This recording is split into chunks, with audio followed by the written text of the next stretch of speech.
Hi guys, ఎలా ఉన్నారు? నేను మీ coding with curiosity. So today's day ఫోర్లో మనం ఏం మాట్లాడుకుంటున్నాం అంటే ఆపరేటర్స్ అండ్ సి. అంటే సిలో ఉన్న ఆపరేటర్స్ ఏంటో చూద్దాం. సో ఆపరేటర్స్ ఒక డెఫినేషన్ తెలుసుకుందాం. అంటే ఆపరేటర్స్ ఏంటి? సో దే ఆర్ సింబల్స్, అంటే అవి ఒక symbols that can represent operations performed on one or more variables of values. అంటే అవి సింబల్స్ ఎలాగా అంటే ఒక వాల్యూకి మధ్య ఈ ఆపరేషన్స్ అనేది యూజ్ చేస్తుంది. ఫస్ట్ ఈ ఆపరేషన్స్లో చాలా టైప్స్ ఉన్నాయి. మనం ఈ ఆపరేటర్స్లో అథమెటిక్ ఆపరేటర్స్ అని చూద్దాం. ఫస్ట్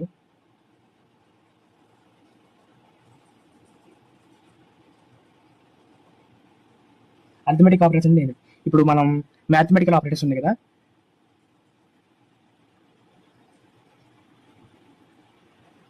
మ్యాథమెటికల్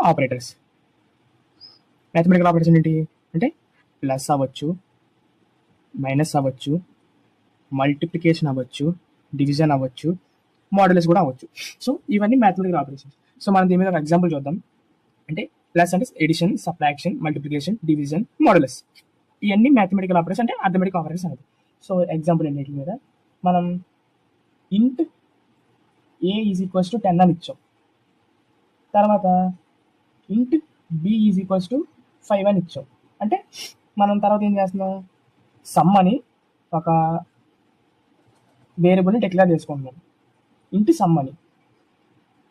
సో ఈ సమ్లో ఏం రాస్తున్నామంటే మనం ఏం రాస్తామంటే sum is equals to a plus b, or sum అంటే ఎడిషన్.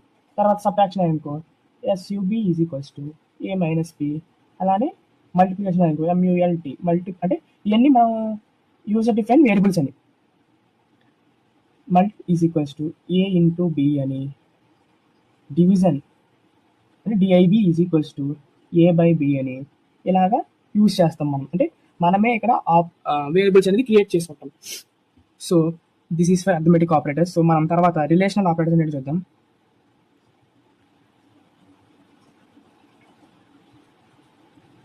రిలేషనల్ ఆపరేటర్స్ అంటే అవి రిలేషన్స్ని రిప్రజెంట్ చేస్తాయి. అంటే ఈజ్ ఈక్వల్స్ టు కానీ, greater than or equals to కానీ, లెస్ దెన్ ఆర్ ఈక్వల్స్ కానీ, ఇవన్నీ రిప్రజెంట్ చేస్తాయి. ఇప్పుడు మనం కండిషన్ ఒకటి రాద్దాం. ఇఫ్ అనే ఒక కండిషన్ ఉంది. దాంట్లో ఇఫ్ ఏ ఈక్వల్ టు 5 అయితే, అంటే ఈక్వల్ టు అంటే ఇఫ్ ఏ అనేది 5కి ఈక్వల్ అయిందంటే, అంటే ఏ వాల్యూ అనేది 5 అయితే మనం ప్రింట్ ఇంటీజర్ అని అంటాం. అంటే ఏ వాల్యూ అనేది 5కి ఈక్వల్ అయితే ప్రింట్ ఇంటీజర్ అని రాస్తున్నట్టు. సో ఈ గ్రేటర్ దాన్ ఈక్వల్ టు అంటే మళ్ళీ సేమ్ ఇక్కడే a greater than or equal to 5 అయితే ప్రింట్ ఇంటీజర్. మళ్ళీ a less than or equal to 0, 1 అయితే నెగిటివ్ నెంబర్స్ అని ప్రింట్ చేస్తాం. సో ఇవి రిలేషనల్ ఆపరేటర్స్. అంటే తర్వాత మనకి లాజికల్ ఆపరేటర్స్ అని ఉన్నాయి. అంటే లాజికల్ ఆపరేటర్స్ అంటే ఏంటి? ఇప్పుడు మనం 10th కానీ ఇంటర్లో కానీ లాజిక్ గేట్స్ గురించి చదువుకున్నాం కదా. అంటే and gate, or gate, not gate అని. సో ఆ గేట్స్ని తీసుకొచ్చి ఇక్కడ లాజికల్ ఆపరేటర్స్గా యూజ్ చేస్తాం. సో ఇప్పుడు మనం లాజికల్ అండ్ అంటే ఏంటి చూద్దాం. లాజికల్ అండ్ దీని యొక్క రిప్రజెంటేషన్ సింబల్ అని అంటే ఇలాగా 2 యాంబర్సెంట్లు రాదు. అంటే ఇది యాంబర్సెంట్ అంటాం మనం. అంటే 2 యాంబర్సెంట్లు కలిపి రాస్తే దాన్ని లాజికల్ అండ్. తర్వాత లాజికల్ ఆర్ అంటే ఇలా 2 గీతలు రాస్తాం అంతే లాజికల్ ఆర్కి. లాస్ట్ అంటే లాజికల్ నాట్. అంటే మీకు ఇంగ్లీష్లో ఎక్స్క్లమేషన్ మార్క్ తెలుసు కదా, అంటే ఇలా రాస్తాం. అదే ఇక్కడ లాజికల్ నాట్ అంటే ఎక్స్క్లమేషన్ మార్క్కి ఇక్కడికి వచ్చేటప్పటికి లాజికల్ నాట్ అయ్యింది. ఈ లాజికల్ అండ్ ఎగ్జాంపుల్ ఏంటంటే లాజికల్ అండ్. ఇంక example if a greater than b అయినప్పుడు అండ్. అంటే ఇప్పుడు మనం అండ్ ఎలా ఇచ్చాం, ఇది logical and a greater than c అయితే print a is big. So ఇలా లాజికల్ అండ్ అని యూస్ చేస్తుంది. సేమ్ ఇదే కండిషన్లో లాజికల్ ఆర్ కూడా యూస్ చేస్తుంది. ఎలాగంటే if a greater than b are A less than B అయితే బి ఈ స్మాల్ అని ఇలాగ ప్రింట్ చేస్తాం. So this is for examples of relational logical operators. So తర్వాత మనం ఈ అర్థమెటిక్ ఆపరేటర్స్లోనే సబ్ ఆపరేటర్ ఉంది, అంటే యూరనరీ ఆపరేటర్.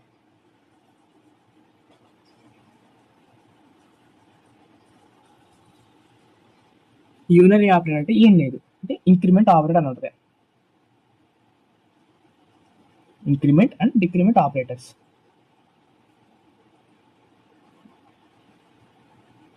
అంటే ఇంక్రిమెంట్ ఆపరేటర్ అంటే ఇప్పుడు మనం ఫర్ సపోజ్ ఐ అంటే ఒక క్యారెక్టర్ అనే తీసుకున్నాం, ఐ అనే వేరియబుల్ కానీ ఎంతమంది తీసుకున్నాం, దానికి ఇంక్రిమెంట్ చేస్తే అంటే ఇప్పుడు ఐ వాల్యూ అనేది 4 తీసుకున్నాం, ఇంక్రిమెంట్ చేస్తే ఎంత వస్తుంది అంటే అంటే ఐ ప్లస్ ప్లస్ చేస్తే 5 వస్తుంది. అలానే డిక్రిమెంట్ ఆపరేటర్స్ అని ఉన్నాయి. ఇప్పుడు అలానే ఐ మైనస్ మైనస్ తీసుకున్నాం, ఇప్పుడు ఐ వాల్యూ మళ్ళీ 4 తీసుకున్నాం, ఐ మైనస్ చేస్తే ఎంత వస్తుంది, ఐ వాల్యూ అనేది. అంటే ఇంక్రిమెంట్ అంటే ఇప్పుడు మనం తీసుకున్న వాల్యూకి +1 యాడ్ చేస్తాం. ఇక్కడ డిక్రిమెంట్ ఆపరేషన్ అంటే మనం తీసుకున్న వాల్యూస్కి -1. దీంట్లో మళ్ళీ ప్రీ ఇంక్రిమెంట్ పోస్ట్ ఇంక్రిమెంట్ అనే ప్రీ ఇంక్రిమెంట్ పోస్ట్ ఇంక్రిమెంట్ అంటే ఫస్ట్ మైనస్ ఐ ఒకటి ఉంటుంది, ఐ ప్లస్ ప్లస్ ఐ అని ఇలాగ pre increment post increment operators ఇవి ఇంక్రిమెంట్స్లో. అలానే డిక్రిమెంట్స్లో కూడా ప్రీ డిక్రిమెంట్ పోస్ట్ డిక్రిమెంట్ ఉంది. ప్రీ డిక్రిమెంట్ అంటే ఐ మైనస్ పోస్ట్ డిక్రిమెంట్ అంటే ఐ ప్లస్ ప్లస్. సో ఇది యూరనరీ ఆపరేటర్స్. దీని ఎగ్జాంపుల్ ఏంటంటే for a is equals to 5, A greater than n, A plus plus ఇలా ప్రింట్ చేసాం అనుకుంటే, ఇలా ప్రింట్ చేసినప్పుడు మనం n అనే వాల్యూ అనేది 6 ఇచ్చామనుకో, n అనేది 6 ఇచ్చామంటే అంటే ఇప్పుడు ప్రింట్ ఏమైంది, అవుట్పుట్ మనకి ఏమవుతుంది అంటే 5 తర్వాత కండిషన్ చెక్ చేసి ఉంటుంది. ఏ అనేది అంటే 5 అనేది n అంత 6 అన్న చిన్నదే కదా, అప్పుడు ఈ అవుట్పుట్ అన్ని 5తో ఆగిపోతుంది. ఒకవేళ మనకు అవుట్పుట్ 7 ఇచ్చామనుకో, ఏ వాల్యూ 5, n వాల్యూ 7 అంటే చిన్నది, అంటే మళ్ళీ ప్లస్ ప్లస్ చేసింది అంటే 6 అయింది, మళ్ళీ చెక్ చేసుకుంటుంది. అంటే అవుట్పుట్ ఏమంటే 5, 6 ఇలా 2 ఆపరేటర్స్ వస్తాయి. అలానే మనకి ఇప్పుడు మళ్ళీ అసైన్మెంట్ ఆపరేటర్స్ ఉన్నాయి.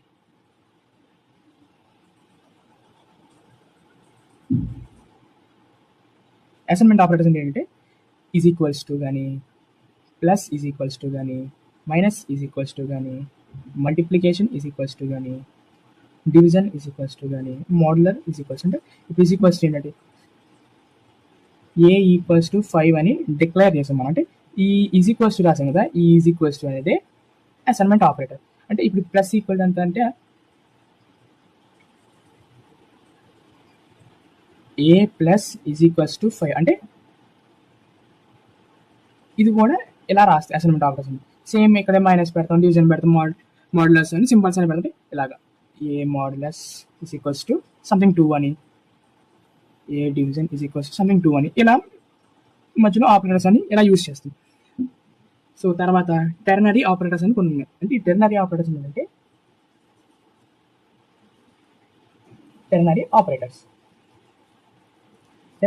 అంటే దీంట్లో సైజ్ ఆఫ్ అని రాస్తాం. అంటే ఫస్ట్ ఇది సైజ్ ఆఫ్ అని రాసి ఇలా బ్రాకెట్స్ ఇలా క్లోజ్ చేస్తాం. ఈ సైజ్ ఆఫ్ అంటే ఏంటి, ఈ సైజ్ ఆఫ్ ఎగ్జాంపుల్ చూద్దాం ఫస్ట్ సార్. ఈ సైజ్ ఆఫ్ అంటే మనం నిన్న క్లాస్లో ఇంటి యొక్క సైజ్ అనేది 2 bytes కానీ 4 bytes కానీ అని చెప్పుకున్నాం కదా. ఈ 2 bytes 4 bytes మనకు ఎలా తెలిసిద్ది, అది తెలియటాకే మనం కంపైలర్లో సైజ్ ఆఫ్ అని రాసి దీని మధ్యలో మనం ఇంటి తెలుసుకోవాలనుకోండి, మనకు తెలియదు ఇంటికి 2 bytes, మన కంప్యూటర్లో వచ్చిన 2 bytes 4 bytes అని తెలియదు. కాబట్టి మనం దీంట్లో ఇంట్ అని రాసామనుకో, ఈ సైజ్ ఆఫ్ ఇలా క్లోజ్ చేసేస్తే మనకి ఇంట్ అనే సైజు 4 bytes 2 bytes అనేది ఇంటి వాల్యూ అనేది 4 bytes అయితే 4 bytes అని, 2 bytes అయితే 2 bytes అని అలా ప్రింట్ చేస్తుంది. అప్పుడు మనకి సైజ్ ఆఫ్ ఇంట్ అని తెలిసిద్ది. అది ఇంటి కాకుండా క్యారెక్టర్ రాసుకోవచ్చు, అంటే ఇక్కడ CHAR రాసుకోవచ్చు, FLOAT అని కూడా రాసుకోవచ్చు. అంటే ఈ సైజుని మనకు తెలియని టైంలో, మన కంప్యూటర్లో ఈ సైజ్ ఎంత ఉందో తెలియని టైంలో ఈ సైజ్ ఆఫ్ అని యూజ్ చేసి ఈ మధ్యలో రాస్తాం. సో తర్వాత ఇది యాంబసెంట్ అంటే అడ్రస్ అని అర్థం, address of any particular variable. అంటే ఇప్పుడు దీనికి ఎలా ఉందంటే ఇప్పుడు ఎగ్జాంపుల్ చూద్దాం. మనం స్కాన్ఎఫ్ రాస్తాం కదా, స్కాన్ఎఫ్లో ఫస్ట్ ఫార్మాట్ స్పెసిఫైర్ రాస్తాం. ఫార్మాట్ స్పెసిఫైర్ తప్ప కామా పెట్టి యాంబసెంట్ ఆఫ్ ఏ అని రాస్తాం. అంటే ఈ యాంపర్సెంట్ ఆఫ్ ఏ అంటే ఏంటంటే యాంపర్సెంట్ అంటే అడ్రస్ ఆఫ్ ఏ వేరియబుల్ అని అర్థం. అంటే ఇప్పుడు ఎలాగంటే యాంపర్సెంట్ ఆఫ్ బి అంటే address of B, address of B. Ampersand అంటే అడ్రస్ అని అర్థం. తర్వాత మనకి కండిషనల్ స్టేట్మెంట్స్ ఉన్నాయి. అంటే ఇలా క్వశ్చన్ మార్క్ పెడతాం, తర్వాత ఇలా కాలన్ పెడతాం. అంటే ఇప్పుడు మన తర్వాత ఇఫ్ ఎల్స్ స్టేట్మెంట్స్ రాస్తాం. ఇఫ్ ఎల్స్లో సో మెనీ ఆఫ్ లైన్స్ ఇలా కోడ్ రాస్తాం, ఇలా 3 to 4 లైన్స్ కోడ్. మనకి అంత ఎక్కువ రాయకూడదు అనుకున్న టైంలో ఈ కండిషనల్ ఆపరేటర్స్ యూజ్ చేసి ఫస్ట్ ఈ క్వశ్చన్ మార్క్ పెడతాం కదా, ఈ క్వశ్చన్ మార్క్ పెట్టి మనం రాసే వాల్యూ కండిషన్ చెక్ చేసే కండిషన్ రాస్తాం. తర్వాత ఇది పెట్టి మనం నెక్స్ట్ చెక్ చేయబోయే వాల్యూ రాస్తాం. అంటే ఇప్పుడు ఏంటంటే ఇక్కడ ఏ గ్రేటర్ దాన్ బి అని రాస్తాం. ఏ వాల్యూ 4, బి వాల్యూ 5 ఇచ్చాం. ఇక్కడ ఇంకో ఎగ్జాంపుల్ ఏంటంటే ఇక్కడ ఏ లెస్ దాన్ బి అని రాస్తాం. ఇప్పుడు మనం ప్రింట్లో ఏమైంది, ప్రింట్ అనేది ఏ అనేది 4 అంటే బి అనేది 5 అంటే ఫస్ట్ ఈ కండిషన్ చెక్ చేయాలి. ఏ గ్రేటర్ దాన్ బి అంటే ఏ చిన్నదే బి పెద్దదే. అంటే మనకు అవుట్పుట్లో ఏమవుతుందంటే 4 గ్రేటర్ దాన్ 5 అని వస్తుంది. ఇది చెక్ చేయదు, కండిషన్ రాంగ్ అవుతుంది కాబట్టి. అంటే ఒక్క సింగిల్ లైన్లో కోడ్ అనేది ఎగ్జిక్యూట్ అవుతుంది. So guys, this is for today. So నేను చెప్పింది మీకు అర్థమైతే please do subscribe and like my channel. So thank you guys, see you tomorrow, bye.